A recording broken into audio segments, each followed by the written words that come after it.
Iguodala to Curry, back to Iguodala, up for the layup. Oh, blocked by James. Curry, one-on-one. Irving puts it up. It's good. Kyrie Irving from downtown. The three, steps back, crossover, puts up a three. Rebound James. Second. It's over. It's over. Cleveland is a city of champions once again. The Cavaliers are NBA champions. Cleveland, this is for you. What's going on, Cavs fans? Welcome to another edition of The Block, The Shot, The Stop, a Blue Wire podcast covering the, what are we now, 47-10 Cleveland Cavaliers. That's Woo! right. Before we get into today's episode, I just want to put out there that next Sunday, a week from now, we're going to be doing a live show at Southern Tier Brewing. It'll be a pregame show. We got tons of fun stuff planned. Live Q&A, door prizes, and just so much more. So if you're in the Cleveland area or going to the game, come out and support. You know, it's a free event. Come drink some beer, talk some Cavs, and love to meet everybody. For sure. No, we'd love to see you all. Southern Tier is a fantastic place. I've heard they have the best wings in downtown Cleveland. Well, we'll find out in a week. But yeah, no, we'd love to meet anybody that's going to the game or just has some free time Sunday. Come on out and hang out with us. Absolutely. So jumping into this one, Kevin, we face the second best team in the West in the Grizzlies, and the Grizzlies are a really good team this year. They have a lot of pieces, a lot of they have a lot of quality depth as well, in a lot of their guys. Obviously, they're headlined by Ja Morant, who we didn't get to see a lot of last year. So coming back this year, still averaging 20 a game, and just really physical tonight. I mean, even though the skirmish that seems to happen every time that Donovan Mitchell plays the Grizzlies, outside of that, like a really physical game. It definitely was. I thought it was interesting that there were a lot of Cavs that usually don't show a lot of emotion, that seemed a little bit on tilt at times during this game, in particular in the third quarter. Like when Evan Mobley and Sam Merrill are like getting visibly upset and screaming and stuff. I mean, I don't remember seeing either of those guys scream all year. So definitely a super physical game, a frustrating game at times, but a game where the Cavs, for a lot of it, played really well and beats, one of the better teams in the league. It's gotta, I mean, we mentioned this before we got on. It's gotta be the officiating getting under these guys' skin. You had a great point, and I'll let you say it, but holy cow, I heard more whistles than like sneaker squeaking. Yeah. So it was the lack of consistency, I think, is what really throws players and coaches off. And what we were talking about before is like the refs didn't screw the Cavs, the refs didn't screw the Grizzlies in this game. They just kind of screwed up the quality of the game by not having control of it, not being consistent. So, in the end, it's kind of a wash, but I thought what was a phenomenal game probably could have been a little bit better if the refs had control, especially after that skirmish between Bane and Donovan in the third quarter. That's a time where the really good officials will take control of the game to make sure it kind of curbs it right there. And it kind of kept escalating. There kept being several incidents after that until, the game kind of tightened up in the latter half of the fourth quarter. But yeah, a little bit disappointing for that regard, but in the end, it was still a super enjoyable game to watch. And a game where, old head NBA fans, if they say the game's not physical nowadays, I miss the 80s and 90s, like the game tonight was a perfect blend of old school physical NBA basketball with like the incredibly high level of skill that pretty much every guy has in the NBA nowadays. Absolutely. And then just like the added level of emotion onto everything, which I think that's another thing that people really miss about those 80s and 90s era, is the high level of emotion. I mean, we had 6 techs tonight. Both coaches had tech, and then 2 offsetting techs on each team. Shout out to Tristan Thompson. 0 minutes played, 1 technical foul. Is that a trillion? Is that a trillion? Somebody get Mark Titus on the line. Find out if that's a trillion or not. Oh my God. Sometimes you gotta have that. You just gotta have the dog that's like, I mean nothing to this team on court, so I could bark at everybody.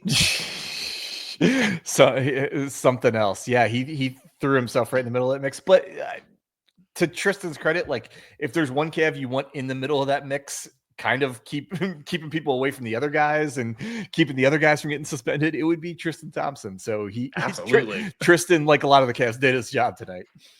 Absolutely. Talking about doing your job, man. Kenny Atkinson gave Ty Jerome. He said, Ty, go win this game. I mean, holy cow, man. 25. No, that's Evan Mobley. Sorry. 26 points off the bench. I mean, he was a man on fire there, the late third, early fourth quarter. Really the guy that created the distance for us to win this game. For sure. And we'll get into the game in a second. Right now, this moment, we flirted with this idea. We're starting a Ty Jerome for 6th Man of the Year campaign because this guy, while he doesn't have maybe the eye-popping stats that a couple other people have, he has affected winning on the winningest team in the NBA more than any bench player in the NBA this year. And nobody on the Cavs thought he was going to be the most important bench guy this year. But we give a pretty good job of giving Ty his flowers and everything. But like, I think we need to we as in Cavs Nation need to start like letting the NBA know that Ty Jerome is the best bench, is the 6th Man of the Year in the NBA this year. Like no one has had an overall effect in winning. And you talked a little bit about his numbers. So I cherry picked a little bit. I looked at his breakdowns because his numbers for the year, it's still like 11.5 a game or something. Why is it so low?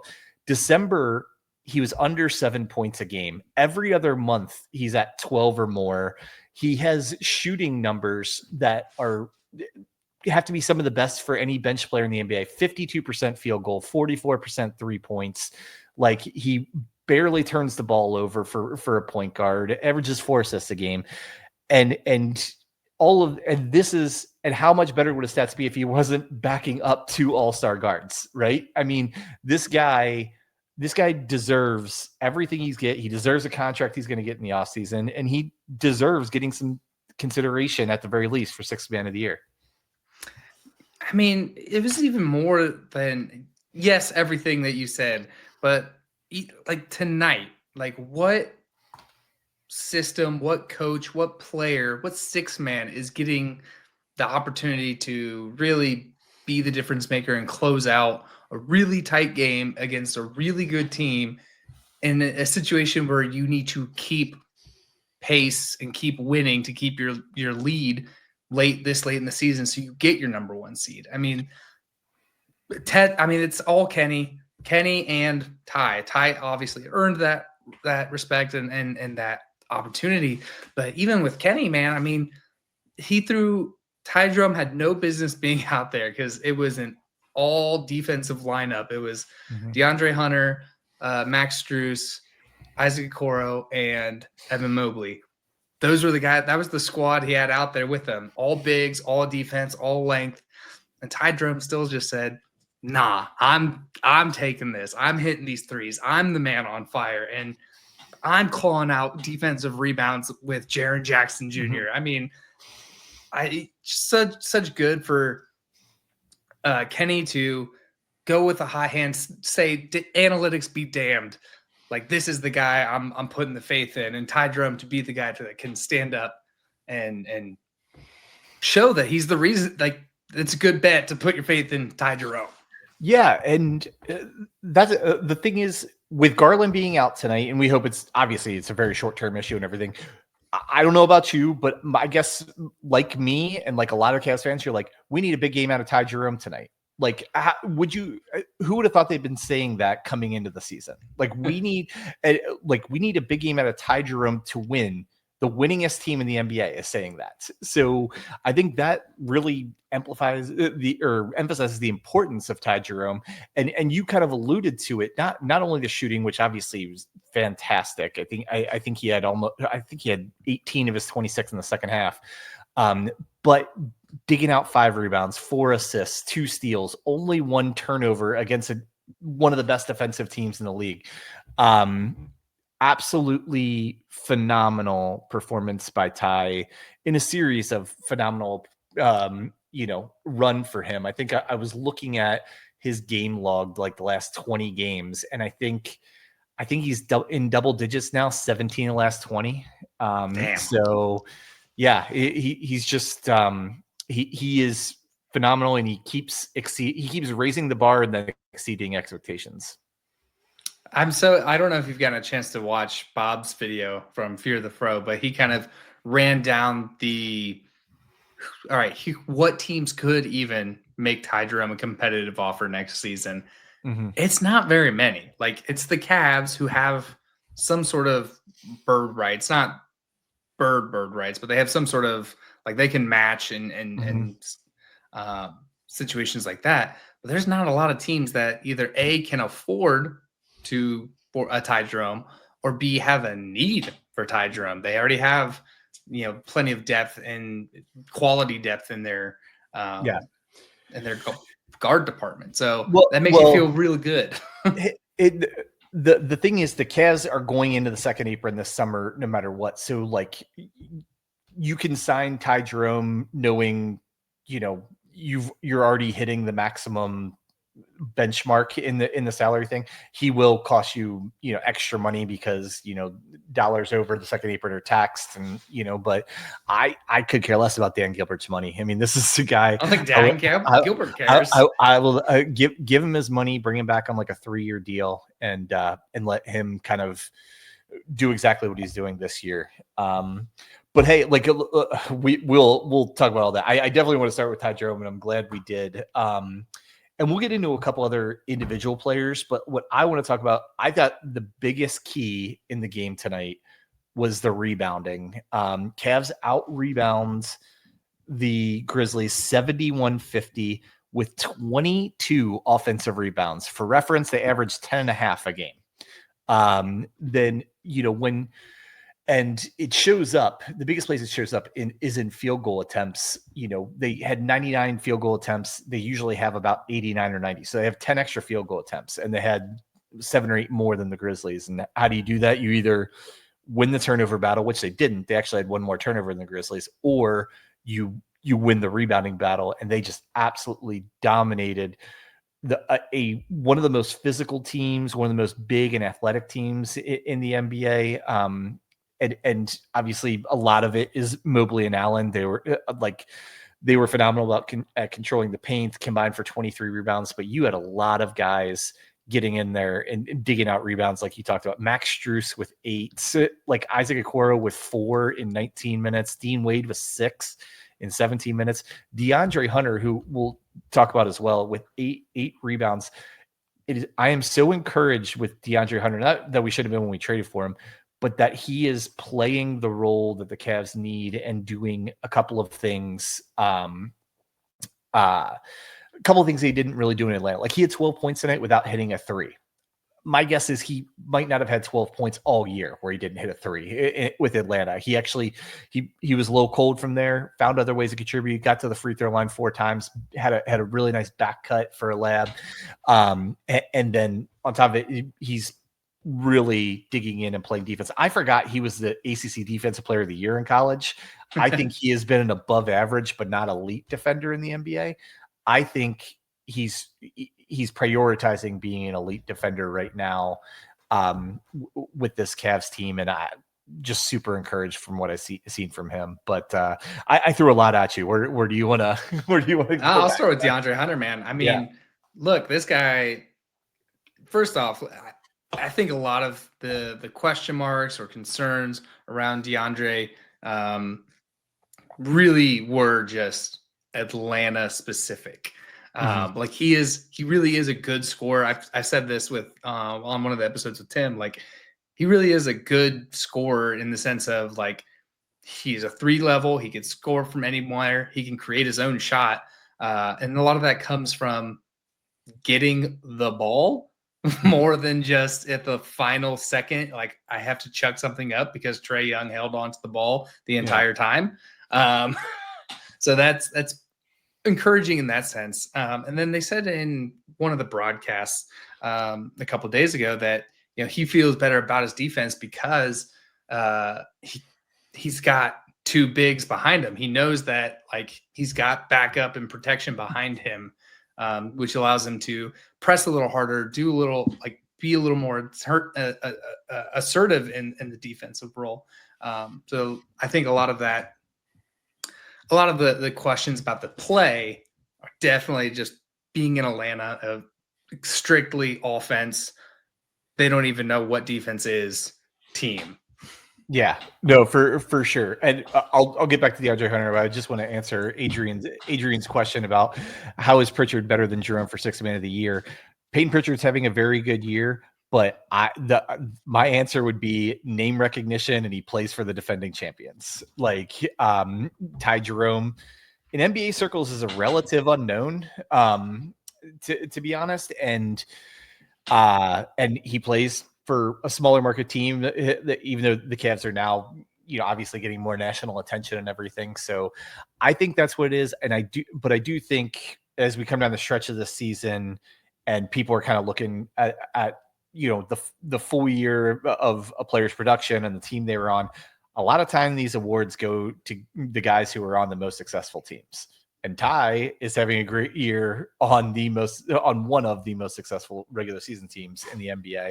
And so I think for sure he'll get votes and end up in the top 5. I don't know if he'll win it, because of that name recognition piece and because his kind of traditional stats aren't quite what some other guys are. But yeah.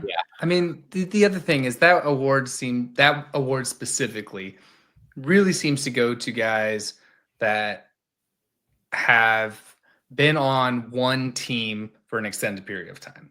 Mm-hmm. The Sixth Man of the Year doesn't really go to a journeyman, somebody that's been, 4 teams in 5 years. Yeah. And, and Peyton Pritchard's been on Boston and more than at least this year. I mean, was he 3 years now? Yeah. No, at least 3. It might be more. I think he might be in like season 4 or 5. Yeah. I mean, so you think about that, like, those votes usually get skewed based on how long the longevity of somebody's tenure. Same thing with, like, I don't want to poo-poo on Pritchard, who's having a great year, or when Tyler Hero won it, because Tyler Hero had a great year and is having a great year this year. But guys that just kind of stick to the same team, the same system for a long period of time, and that's just my observation with particularly Sixth Man of the Year. I think that's a astute observation, and I know we're jumping around like crazy, but I wanted to so much to talk about. Yeah, we'll finish out with DeAndre Hunter, and I think we're kind of alluding to this, but like a lot of people didn't want the Cavs to make a trade at the deadline because they didn't want to break up the chemistry of the team, both on the court, off the court, and everything. He's fitting into this team perfectly. I mean, the couple guys he got traded for were fitting in perfectly too, but frankly, has a higher skill level and higher ceiling than them. So, yeah, just because you change something doesn't mean it's necessarily going to be worse as far as like chemistry and everything goes. And so I'm like super encouraged by that. All right, we're like 18 minutes in here, and we haven't talked about Evan Mobley or Donovan Mitchell really yet. So, I'm gonna pivot to Evan tonight. I think this is up there for best all-around games Evan has had this season. He was phenomenal defensively. He had 3 blocks and I think altered 5 more shots at least at the rim. And then he has 25 points, 13 rebounds, 8 assists on 50% shooting. Really, the only thing he did wrong was he was really cold from 3 tonight. But otherwise, like, I thought Evan is a fantastic player and has lots of good games, but just impacting the game from every which way. I think this is one of his better ones of the year. Defensive player of the year, Evan Mobley. I mean, He's going up against Jaren Jackson Jr. is currently the front runner and on every betting platform for defensive player of the year. I mean, you listed off. He had a double-double, near triple-double tonight, where Jaren Jackson Jr., don't get me wrong, still impacted the game, 22 points, but 3 rebounds, 2 steals, 1 block, where 3 blocks for Evan Mobley. I mean, it felt like Evan Mobley had a bigger defensive presence in this game, especially going one-on-one against Jaren Jackson Jr. Yeah, he was all over the place. Defensively, offensively, he was running point on the fast break several times. He made himself available like on the block and had some great pump fakes and dunks and getting to the rim, and was just really, really just phenomenal. And you mentioned Jaren Jackson Jr.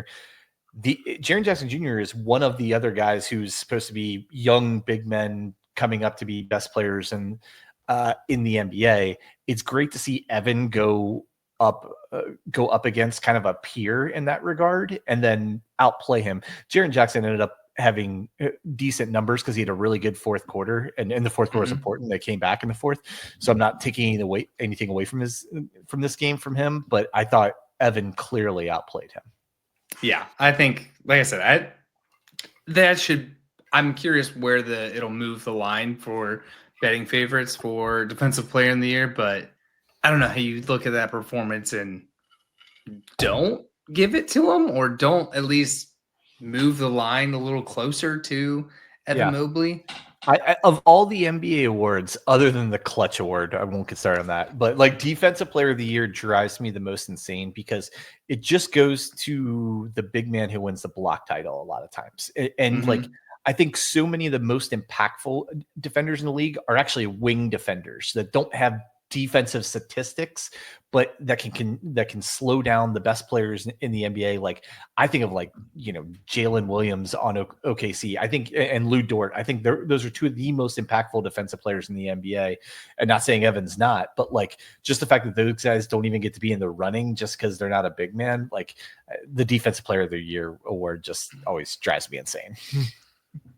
Yeah, I mean, I think me and Tim talked about that too. How I don't know whose podcast it was, but there's some athlete, and they're like, they should do like 2 defensive player of the years, one for guards, one for bigs, or something, or maybe like a position of the year. So a guard of the year, shooting guard, like something.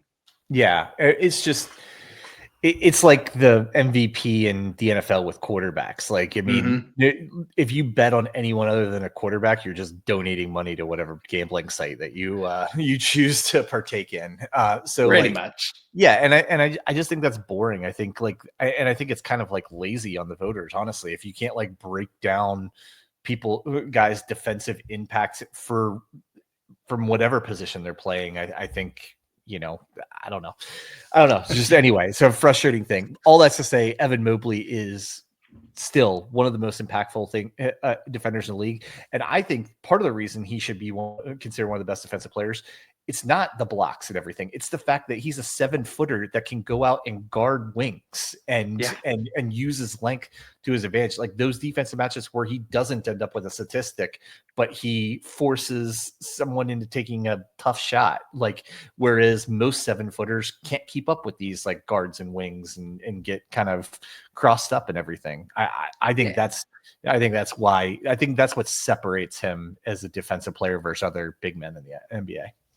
Well, yeah, I think the biggest thing that should be looked at when looking for a defensive player of the year or anything like that is, how do offenses change when that person's on the floor? Like, what does the opposing offense change whenever Evan Mobley's on the floor versus, pick a player? Right. Like the scheming and, at the play for everything changes when Evan Mobley's on the floor, because the other offense is saying, well, we can't drive to the hole on him because he will swat that out of here. He is a perimeter defender, decent perimeter defender as well. We have to pick somebody else to attack because, just let him play off ball. Yeah. And that's And the versatility, not only the high level of defensive ability in with also offering so much versatility on the defensive end. I think that is why I like Evan as much as like anybody for Defensive Player of the Year. The impact he makes on the defensive end, because he can do so much well, like whatever you need him to do that night. So yeah, and all that's to say, like kind of focusing back in on tonight, he was just so phenomenal controlling both ends of the court. Like I said, he didn't hit threes. Other than that, he played about as good of a game as he could have. Absolutely. Speaking about playing games, Jared Allen's Iron Man for this year is still intact. Yeah, he was kind of a game time decision coming up into this game after leaving the last game with a hand injury. They kind of mentioned that it was all going to be precautionary because the game against the Knicks was an absolute blowout. So there's no need to take any risk. So super glad that he was able to get in here today. Still has played every single game this year. I want him to finish with 82. Like that would be great. Nobody does that anymore. Finish 82, that'd be awesome. Yeah, Jared, obviously the durability that you discussed, but also just the fact that he gives you whatever you need to win that night. And there's so many guys on that team. We talked about Ty Jerome is like that. There's games where they need Ty Jerome to come in and just go crazy for 16 minutes, relieving Garland and Mitchell and hit a couple threes and stuff. Jared Allen, there's games where where the Cavs need him to score a lot more. There's games where they really need him to just focus on defensively or have a huge game on the rebounds, or some kind of mix of all of it. And not only that, but like the thing the Cavs need, they need him to be available, because with only two kind of big guys that you want to play on the roster, like if Jared Allen was a guy who missed 10 to 20 games of the year, I don't know how this roster construction works, right? Like, they would have to play small so much. I almost think they would have to change the roster and get an extra big guy if it wasn't for Jared Allen's, durability. And there's a lot of NBA guys that if they mess up their finger or dislocated it, whatever he did, are taking the next game off. And kudos to Jarrett for coming out and not only playing, but having another really solid game tonight. Absolutely. And then I guess we can close out this game with talking about, Donovan Mitchell. Oh, sure. Before we do, everybody minutes wise, 35 and under. Evan Mobley had 36. So still super low minutes, which is phenomenal. But yeah, I was curious because like Donovan Mitchell played a lot in the first half, and granted he was going off, but I think he played like 18 minutes, like I don't know, probably 20 minutes in the first half, and then they backed off his minutes in the second half. But yeah, Donovan, like this is kind of been a theme at times this year in that he takes control of one half when he needs to, when things aren't going well, right? And a lot of things were going well in the first half for the Cavs, except that they weren't hitting any outside shots. They didn't. No one hit a 3-pointer besides Donovan Mitchell the entire first half until Strus hit one at the buzzer of the first half, and so he just took on a lot of the scoring. I know he had at least 22 in the first half. It might have been more. And not only scoring, but playmaking. He was phenomenal. I mean, they had nobody that could stay in front of him. None. The stat at the break was Donovan Mitchell was 3 of 6 from 3-point, and the rest of the team was 1 for 20. So like that's how bad the 3-point shooting was in that first half of this game. Yeah, and he cooled off a little bit in the second half. He also he cooled off aggressiveness too, as frankly Ty Jerome especially was kind of taking over the offensive reins there in the second half. But still, like Donovan was really good tonight, scoring, facilitating, and you knew he had to be with Darius Garland being out. Yeah, and yeah, that was. I didn't know who they were going to slot into that starting rotation spot with Darius Garland out. turned out to be Isaac Okoro tonight, who still got his 19 minutes in. Not too much. I mean, he never has the counting stats, but he's just such an aggressive player on the defensive end, and they bring him in, especially in the fourth quarter there when the game was getting kind of close. Bring him in for the defense. So it's cool to see him get the starting opportunity and still be able to contribute in some sense of this game.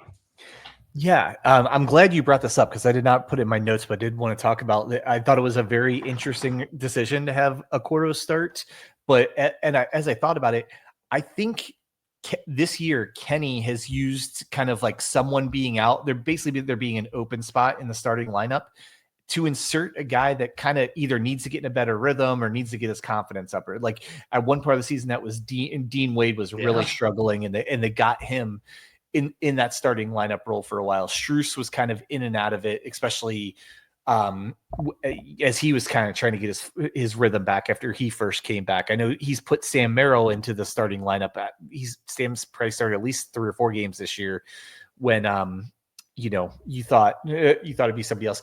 But like, if you didn't know better, you thought it'd been a no-brainer. Ty Jerome's going to start tonight. He's the other point guard in Darius Garland's place. But I think like Kenny actually thinks about the psychology of the team and thinks like, Isaac's just coming back. He's really rusty. He's working through the shoulder. Let me get him out there with, it's not the big 4 tonight, but the other the big 3 that we're playing, and see if you can get him a couple easy looks, get him a couple buckets and kind of help him find his rhythm again. I don't, I'm not inside the coach's room or anything, but like, to me, that's what it seems like Kenny and the coaching staff are doing with these guys when there is an opening in the starting lineup due to somebody missing a game. And I think it was a really good move because for the Cavs to be at their absolute best, I truly think Isaac Okoro is going to need to be a contributor in the playoffs because of his elite defensive ability. Yeah, I did not expect Okoro or Ty Jerome, honestly. I expected kind of Mitchell at the 1, Strus at the 2, put DeAndre Hunter at the 3, and then have your 4 or 5.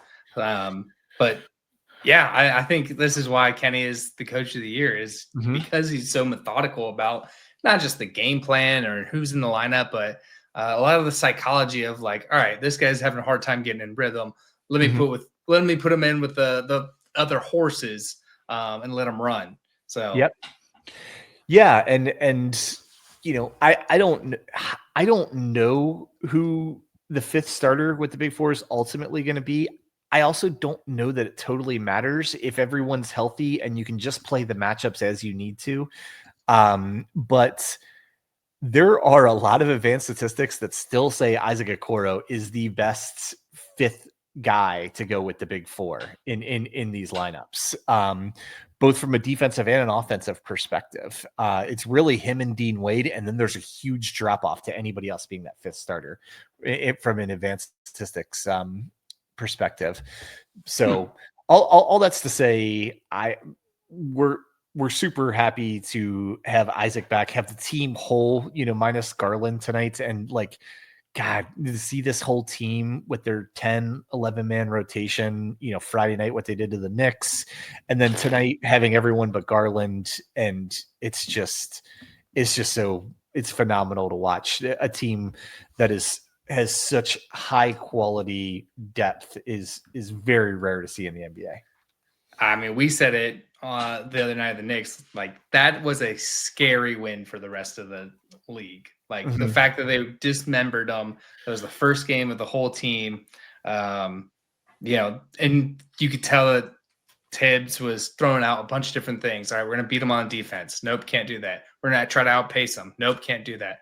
All right, let's try zone defense. Nope, can't do that. I mean, Tibbs is trying everything in that game to not get an ass whooping on national television. Yeah, the Knicks don't have the personnel, or the guys don't play the style that gives the Cavs trouble. I'm not insulting them or anything, but the Cavs, I don't want to say struggle, but they have a harder time with super athletic, super physical teams. You saw the game tonight. It's like Memphis didn't shoot the ball well, didn't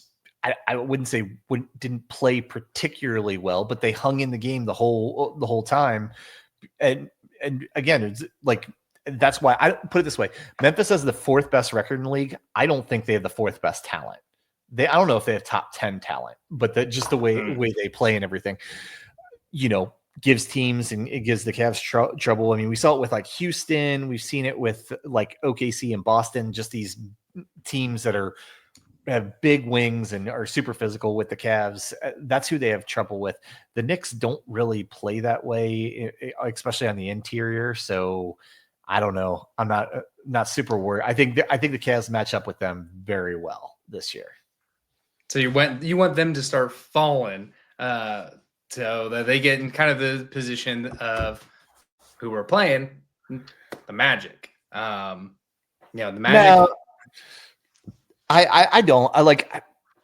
I don't believe in like playing those matchup games, like because you're going to have to play good teams in the NBA playoffs, and the further you go, the better the teams are you're going to play. Like I still do think it's important for the Cavs to get the 1 seed because of the home court advantage and to not have to play, even though I think they match up well with New York, you don't want to have to play New York 1 round and then Boston the next. That's a gauntlet, right? And so let those 2 teams duke it out against one another. And then the Cavs hopefully play an opponent that they can, handle a little bit better. And, but yeah, I'll also say this Cavs team tonight was another example. They can win in so many different ways. I mean, they scored 129 points tonight while shooting under 28% from 3. Like crazy. Yeah, just so they just continue to find ways to win, and they shot 68% from free throws, which that's a little concerning that seems to happen a lot, but otherwise, yeah, just really, really really fun game to watch for me, at least. And then really good game to walk out of with a victory. And we talked about this first 10 games out of the All-Star break could determine the end of the season and the seeding. And I said if the Cavs can go like something like 8-2 and maintain a 6-game lead over Boston, and there's less than 20 games left, that the 1 seed's all but wrapped up. Well, they're now 3-0 coming out of the All-Star break. And so 7-game win streak. Yeah, really just God, there are 7 games. This is their at least their 3rd 7-game or more winning streak. Yeah. It's crazy. It is crazy. Against good teams, by the way. I mean, it's not like they're like Minnesota, New York, Memphis. We got the Magic tomorrow, or not tomorrow, Tuesday. So we can kind of preview that game. But sure, yeah, I mean they're winning against good teams. So yeah, let's get into the Magic. I think really the only person that will be missing is because Wagner's out for the season.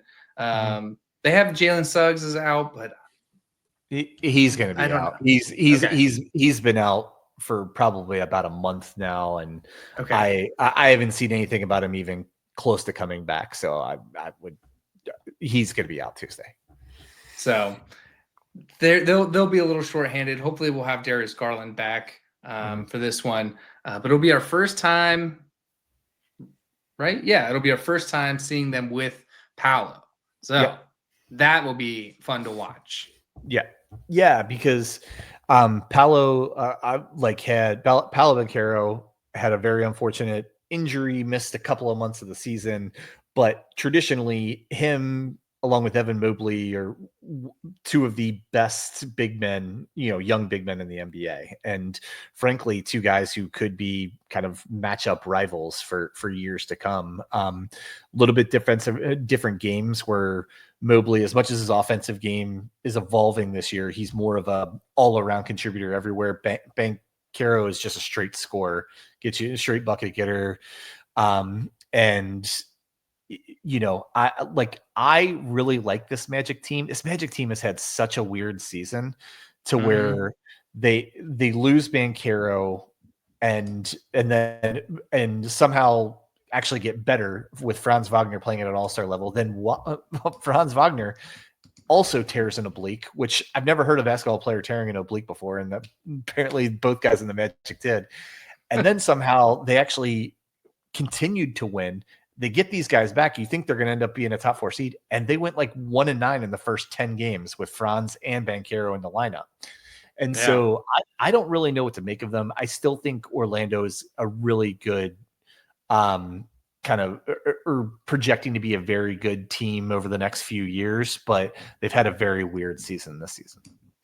Yeah, I would say the matchup predictor kind of agrees with you. They have the Cavs at 63.3%, the Magic in Orlando, by the way, 36.7. So they're giving the Cavs a heavy favorite on this.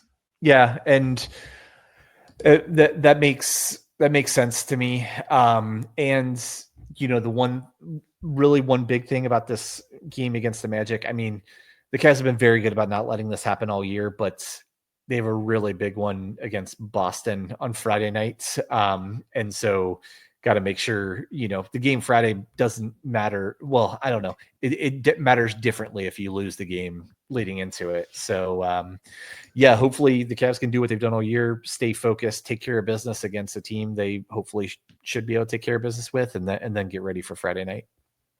Man, if they can win the Magic game and the Boston game, I mean, this win streak will be set at 9. Mm-hmm. Then you face Portland, Chicago, Miami, Charlotte, Milwaukee, Brooklyn. Yeah. So that's another 6 very winnable games on top of your 9. So that's another 15-game win streak in this season. Yep. Yeah. I mean, that's wild. Yeah. We shouldn't get too far ahead of ourselves. Let's just win Tuesday night and then gear up for Boston Friday. Absolutely. So with that, I just want to hit again, next Sunday, we're going to be at Southern Tier Brewing doing a live pregame show. Please come out and we'll have live Q&A with you guys. We'll have door prizes, just a whole bunch of fun stuff. It's a free event. So come out, have a beer, and talk hoops. Thank you to Blue Wire for giving us opportunity to talk about this fantastic team night in and night out. Go subscribe anywhere that you get podcasts. We are out there. Leave a review, leave comments, everything. I mean, we love interacting with you guys. So with that, I'm Skylar Epker. Tim Daniel is out there somewhere. He's Kevin Lynch, and sound us off. Go Cavs.